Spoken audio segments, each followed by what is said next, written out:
before we begin, don't forget to subscribe and tell me in the comments where you're watching from. Hi, I'm Sophia Lynn, and this is the story of how I learned that sometimes family can be your worst enemy, especially in business. For 10 years, I poured my heart and soul into our family's small tech company, transforming it from a struggling startup into a $50 million enterprise. But sometimes success breeds jealousy, even among those who should be celebrating your achievements. I still remember the day everything started, when our family business was nothing more than a small computer repair shop in a strip mall. Dad had started it 20 years ago, and it was his pride and joy, even though it barely made enough to support our family. My sister Olivia was always his favorite, the one who got straight A's and went to an elite business school. I was the quiet one, the one who stayed behind to help Dad, while pursuing my computer science degree at a local college. "Sophia, you're wasting your potential here," Olivia would say during her visits home from college. "You should aim higher." But I saw something in our little shop that others didn't: potential. While Olivia was studying theoretical business models, I was learning real-world programming and spotting gaps in the market. During my final year of college, I developed our first proprietary software, a simple but effective tool for small businesses to manage their inventory. It wasn't revolutionary, but it was user-friendly and affordable. Dad was skeptical at first, but when local businesses started buying licenses, his attitude changed. "Maybe you're on to something here, kiddo," he said, finally showing a glimmer of pride in my work. Those words meant everything to me then.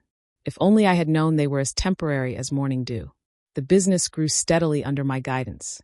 I worked 14-hour days, 7 days a week, while Olivia was climbing the corporate ladder.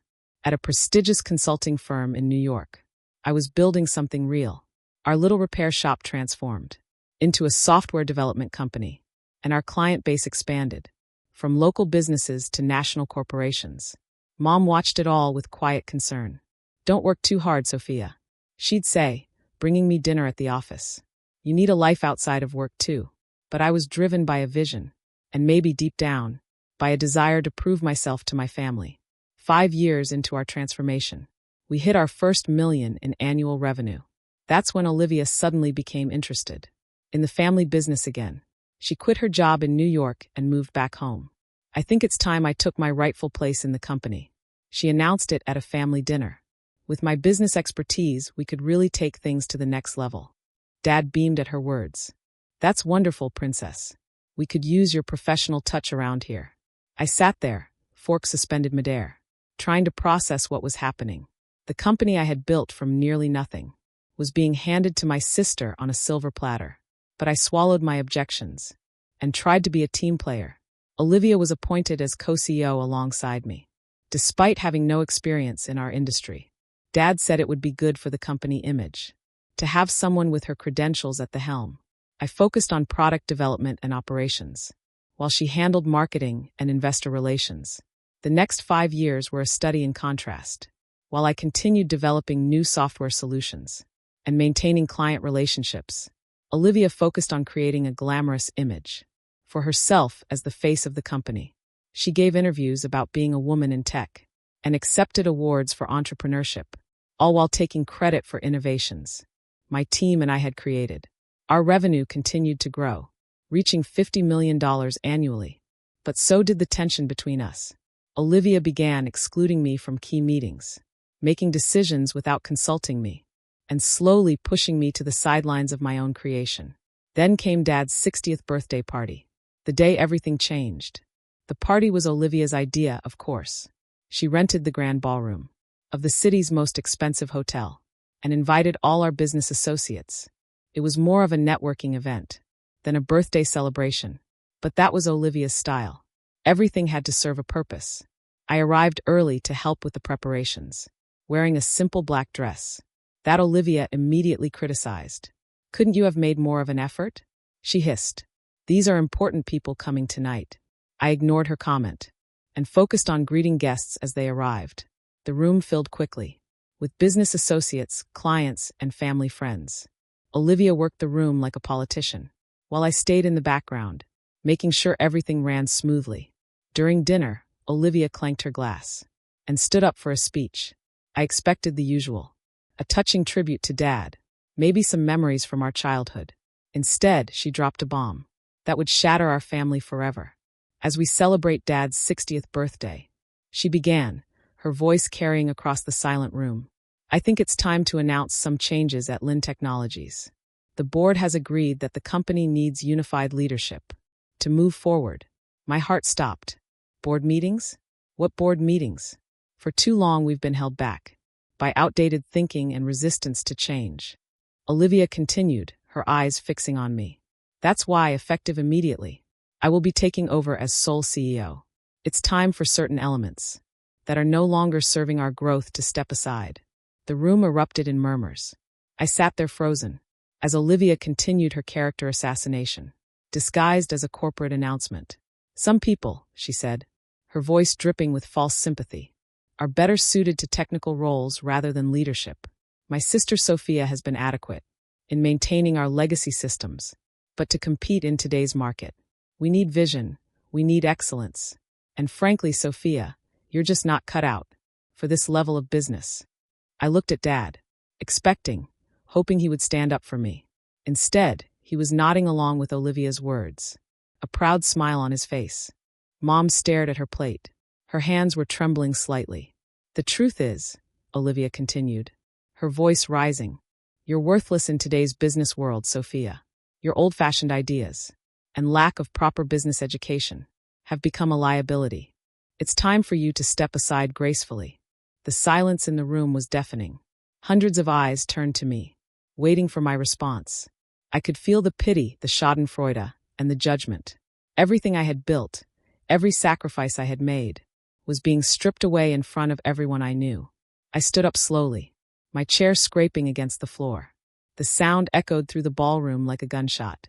Everyone expected a scene, perhaps tears, maybe a shouting match. Instead, I simply picked up my purse, walked to Dad's table, and placed a small wrapped package in front of him. "Happy birthday, Dad," I said quietly. Then I walked out of the ballroom, head held high, leaving behind the whispers and stares. That night, as I sat in my home office, surrounded by awards and patents that bore my name, I made a decision. Olivia thought she had won, but she had forgotten one crucial detail, something that would turn her moment of triumph into the biggest mistake of her life. As I powered up my laptop and began typing, a small smile played on my lips. Tomorrow will be interesting indeed. After all, there's more than one way to run a successful business, and I had learned more in 10 years than Olivia had learned in all her fancy business classes. The next morning would bring changes that none of them saw coming, changes that would make them realize exactly how worthless I really was. The next morning dawned bright and clear. I arrived at the office early, before anyone else, and waited. At precisely 9 a.m., Olivia strode through the front doors, with Dad beside her, both wearing triumphant smiles that were about to be wiped from their faces. "Sophia," Olivia's voice held a mix of surprise and annoyance. "What are you doing here? I thought after last night you'd have the dignity to stay home." I smiled, remembering the email. I had sent it at 3 a.m. to every major client, partner, and employee of Lin Technologies. "Just wrapping up some loose ends, sister dear. But since you're here, we should probably talk about the company's future." "There's nothing to discuss," Dad interjected, his voice firm. "Olivia's in charge now. The board has already approved it." "Yes, the board," I said, pulling out my tablet. "Let's talk about that." You see, while Olivia was busy planning parties and giving interviews, I was actually building this company, and there are a few things you both seem to have forgotten. I pulled up a document on the conference room's main screen. First, let me remind you that I own 51% of Lin Technologies shares. When we incorporated 10 years ago, Dad gave Olivia and me equal shares of 25% each, keeping 50% for himself. But 3 years ago, when we needed capital for expansion, Dad sold me 26% of his shares. Remember that day, Dad? You were too busy attending Olivia's awards ceremony to handle the negotiations yourself, so you signed the papers without reading them carefully. The color drained from both their faces. Olivia's perfectly manicured hands gripped the conference table. "That's impossible," she whispered. "Dad would never." "What he did," I continued, pulling up more documents. "And that's not all. The core software that generates 80% of our revenue. is not owned by Lynn Technologies. It's owned by my separate company, Horizon Innovations LLC. Lynn Technologies only has a licensing agreement, which expires. I checked my watch. About 10 minutes ago. Dad collapsed into a chair.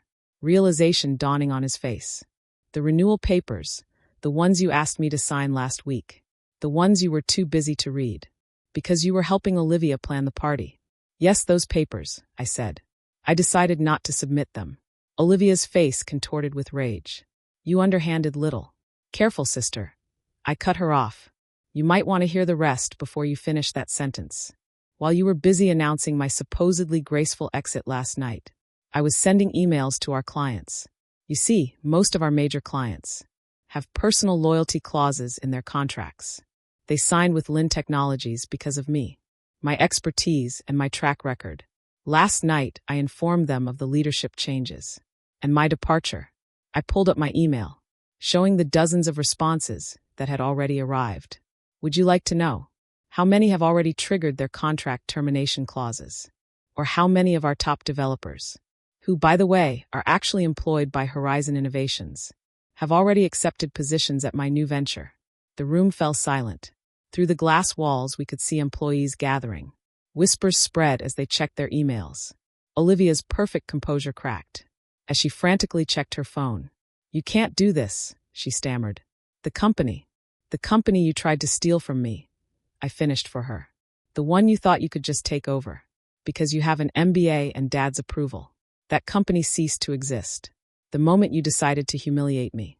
In front of everyone we know. I stood up, smoothing my dress. So here are your options. Option 1. I walk away with my shares, my software, my clients, and my employees.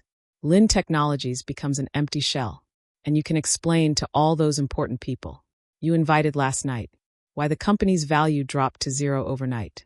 Dad's face had aged 10 years in the last 10 minutes. And option 2? He asked weakly. Option 2, you both resign. I take full control of Lynn Technologies. You keep your shares as silent partners, receiving dividends, but having no say in operations. Olivia gets a nice severance package and glowing references for her next job, somewhere far away from here. Olivia's face had turned an interesting shade of red. You planned this all along, didn't you? You've just been waiting for the right moment to stab us in the back. I laughed, but there was no humor in it. No, Olivia.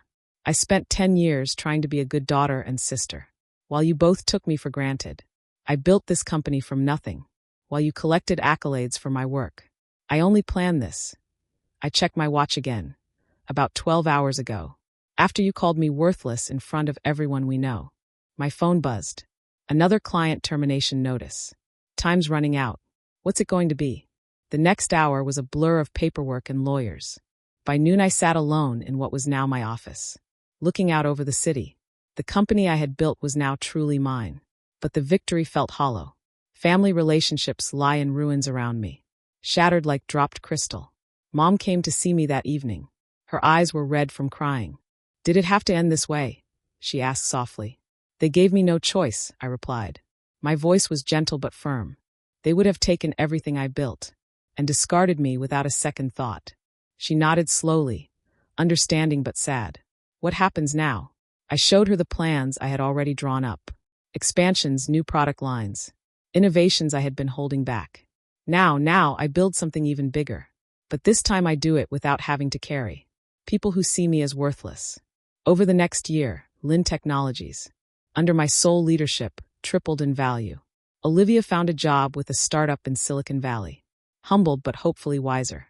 Dad retired, finally understanding that his golden child had nearly destroyed his legacy.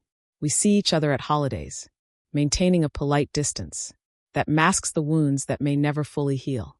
Sometimes late at night, I look at old family photos and feel a twinge of sadness for what we lost. But then I remember that night at the birthday party. The look of disdain on Olivia's face. The way Dad nodded along with her cruel words. In business and in family, respect is earned, not given. They learned that lesson too late. As for me, I learned that sometimes the quiet ones, the ones dismissed as worthless, are the ones you should watch out for. Because we're the ones who know how to build something from nothing, and how to take it all back when others try to steal it. My story spread through business circles. A cautionary tale about underestimating the wrong person. These days, when I attend industry events, I often catch whispers. That's Sophia Lynn, the one who. They never finish the sentence. But they don't have to. My success speaks for itself. Last week I received an invitation to speak at Olivia's business school's graduation ceremony. The topic, Hidden Strengths, the Power of Underestimated Leaders. I accepted the invitation with a small smile, already planning my speech. After all, I have quite a story to tell. The company continues to thrive under my leadership. But more importantly, I found peace with my decisions. Sometimes the strongest message you can send is simply proving people wrong, and sometimes the best revenge isn't about destroying others. It's about rising so high that they can't help but see their own mistakes. As I write this from my office overlooking the city, I'm reminded of something my mother once told me. Success is the best revenge, but wisdom is knowing when to stop seeking revenge and start seeking growth. She was right. I've moved past the need for revenge now. These days I focus on building something meaningful, something that will outlast all the petty jealousies and family dramas. I still keep that wrapped birthday present I never gave Dad, a photo album of the company's journey, from that tiny repair shop to what it is today. Maybe someday, when the wounds have healed enough, I'll finally give it to him. Until then, it serves as a reminder that our greatest strengths often come from the very things others underestimate about us. If this happened to you, would you forgive your family or fight back the way I did? Let me know your answer in the comment box below.